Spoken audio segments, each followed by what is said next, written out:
especially the highlight that you provided towards the geopolitical shift after Trump's meeting with Zelensky yesterday is definitely an eye-opener. Now I'm going to call upon my colleague, Megha Sharma, to have a very small 10-minute question and answer round with the President. Big round of applause, please.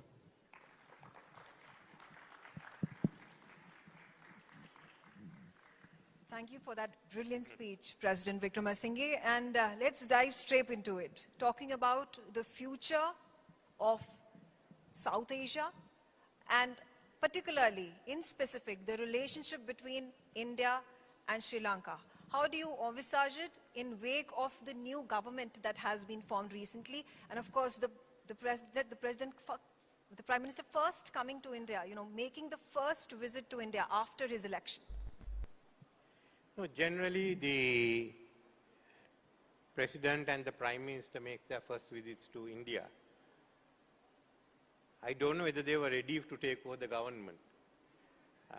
But what I have done is, I've spoken with Prime Minister Modi. Well, when we were in trouble, you all gave us $4.5 billion.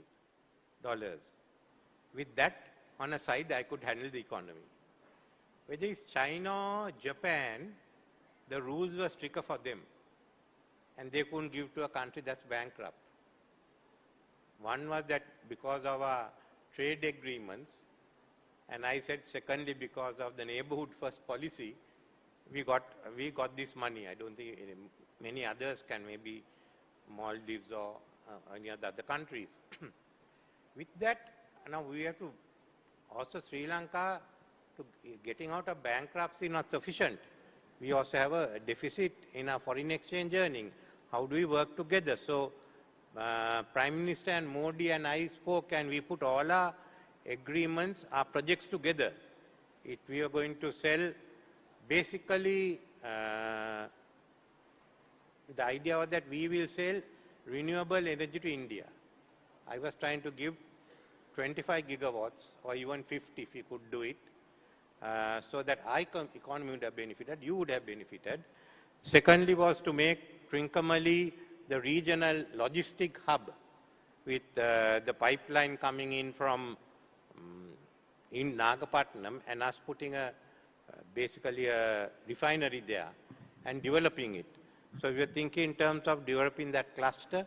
Then I was looking at how we can develop this corridor, which could have linked Madurai, the south of Tamil Nadu, up to Trincomalee. So these are the issues that are there. Unfortunately, we seem to be having some problems with the first project. We had the wind power project, but I think that should go through. So let's see what the government works out. I think I also want to take the matter up with the government and say that don't look at these as individual projects, but look at it as one big program which can send us into a $1 trillion economy. We can't do it otherwise. But we go along with India and also with Indonesia. And Thailand, and Bangladesh, we are certainly into it. I also want to understand from you, what is your perspective when it comes to China having massive influence in the subcontinent, and particularly Sri Lanka? Because just a few months ago, we saw those, ships that had been sent by the Chinese on the ports of Sri Lanka, so-called research vessels that had caused concern for India. And then we talk about the 99-year-old Hambantota lease, when we talk about the Colombo port that is at this point of time being built by the Chinese. Are these real concerns that the Sri Lankan regime is looking to delve deeper into? And as far as the survey ships were there, it was being done by China and some others. But I sort of stopped it for the time being to look at it, and then I found that other countries were doing surveys in Sri Lanka and we were not getting the commercial benefit of it, and that we should bring in a law which ensured that we had the commercial benefits and were genuinely commercial events that came along. So I had stopped it, and I was hoping for Parliament to go into it. But even there was a concern that some of the surveys were not commercial. My concerns went even bigger. Even if you are commercial concerned, if I don't benefit, why should I allow you to be in my sea? So we had stopped that, and I think it's being reviewed. I don't know what the status is. No, Colombo, what has happened is China has got one of the terminals. The other terminal has gone to Adani. So we'll have both those. Hambantota, I am the one who handles the deal, but Hambantota, they can run a commercial enterprise only. Our southern command has to be shifted from Galle, the Navy's southern command, into Hambantota, and we already have a brigade headquarters in Hambantota. So, and we are strengthening the anti-submarine capacity of our Navy. I mean, those are steps we are. Okay. We know, far as China, we all decide what we do, and I think all the countries realize we have a good friendship with India, we have with Japan, we have with China, so we are working with a number of countries in the region. Okay, and talking about the future of India and Sri Lanka relationship. Of course, Sri Lanka has gone through a severe economic crisis, as you mentioned, high inflation, bankruptcy. We're talking about foreign reserves that are at the lowest ebb at this point of time. How must India and Sri Lanka trade, work together for the equal and mutual development of the countries? Well, it's going to take some time because the trade balance is more in your favor because we have to buy so much of food stuff. The other issues, as I said, we have a supplementary trade system going which is unofficial between Chennai and Colombo. So it's only as we develop and the supply chains come into the being, or we are selling energy to India, or we are logistics center that services India, that we can balance it out. At the moment, there aren't that much opportunity for Sri Lanka to gain money from India, except tourism, and that we must send it up to high-end tourism, larger numbers. But given a 10 to 15-year period, yes, I think we can do more. And as the whole region becomes a powerhouse, there are so many ways in which you can make money. There's also, a prickly point when it comes to the India-Sri Lanka diplomatic relations, and this has been a concern raised by the Indian government time and again about the issue of the Tamil minorities. Do you see any sort of a resolution coming in the coming years? It will come in. Basically, the Tamils we have two sets. The Tamils in North are really not from Tamil Nadu. I mean, they have more similarities with us. They became Tamil Hindus, we are Buddhist and Sinhalese. We have a second are the people who have come from India. We have given them citizenship. And the Nuwara district, which was a Sinhala majority electorate district, has now become a Tamil majority. And they are there. I have only one member in parliament, and he's Tamil from the hill country. The other ones, we have sorted some out. They're still the commission on truth and reconciliation.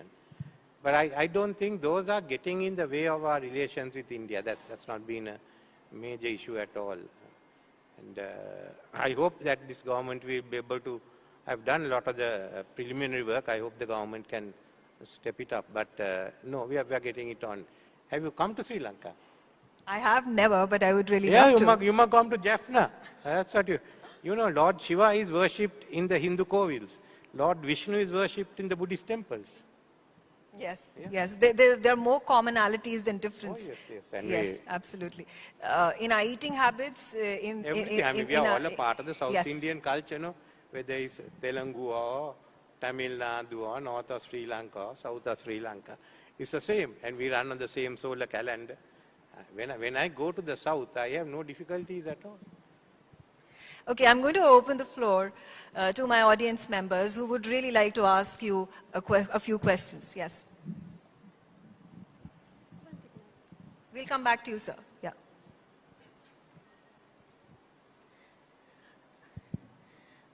Thank you, President. That was an excellent speech also, and I enjoyed it.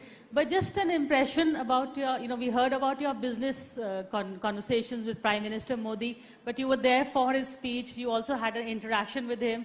So what were your takeaways from today? Today, his one was how India will grow, and that's a good speech.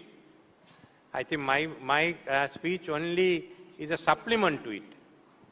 I said we have an India that's growing, Then why don't we look at a larger region? Why are we confining ourselves to South India, which the Americans decided during World War II? Our influences go all the way to Vietnam. So it can be larger South Asia. They will deal with China and Japan. But that doesn't mean that we should give up our links to them and treat them separately. The cultural links are with us. So if you take Sri Lanka through Myanmar, Thailand, Laos, Cambodia, South Vietnam, I mean the links are big. You have it. You go anywhere, you bump into the Ramayana, and either Rama or Sita or Ravan is somewhere there, hiding behind one of the corners. And Vietnam was founded by a Brahmin who married, I don't know if you know the story of pirate princess. Why are we keeping them out? Yeah. Excellency, this is Nangsha Mitra. I'm a journalist and a foreign affairs scholar. I have a capsule question, it's a pair of questions. The first one, do you gain a lot the more India and China fights? Pardon? Do you gain a lot whenever the India and China fights because you can negotiate the both? And number two, your former foreign minister Ali Sabri recently in exports mentioned about why this is the era of multipolarity given the development of yesternight in Washington DC. Do you think Sri Lanka is in a position to go to the New Development Bank instead of IMF? Do you call this, your recovery is basically the blessings for IMF? I don't think New Development Bank is anywhere close to the IMF. Both the ADB and the Asian Infrastructure Development Bank would be close to it. Now you wanted to know about China and India fighting. Is that what we asked? He said, is Sri Lanka benefiting every single time there is a tiff between India and China? Look, India knows how to play the game. No? You are with the Quad, you are with the BRICS. So how can we go and intervene in a fight? You all are playing your game, we are playing our game, right? We all don't know that. Are there more questions from the audience?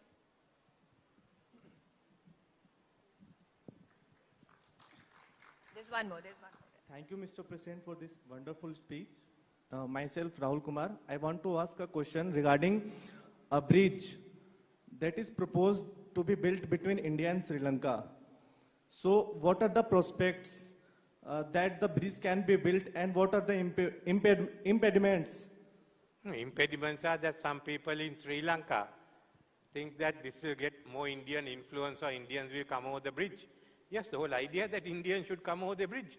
Otherwise, we don't build a bridge. I mean, India is not going to take us over. We can't come and take India over. So I think we have to debate it more in Sri Lanka. But just imagine, you get South India gets Trincomalee as its harbour.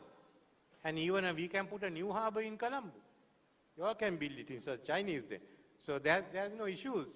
It is just getting over the, I think, I want to have open a discussion in Sri Lanka into all these areas. Kolam, Madurai, Sri Lanka have been common areas.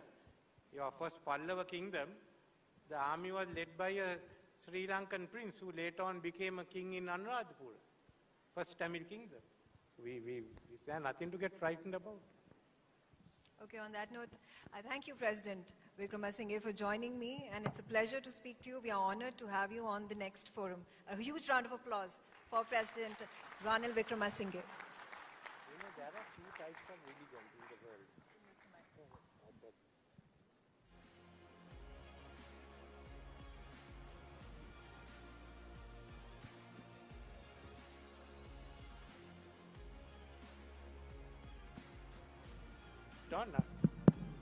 There are two types of religion in the world, Abrahamic and Himalayan. Amongst the Abrahamic, there are conflicts. Himalayans somehow use their brain.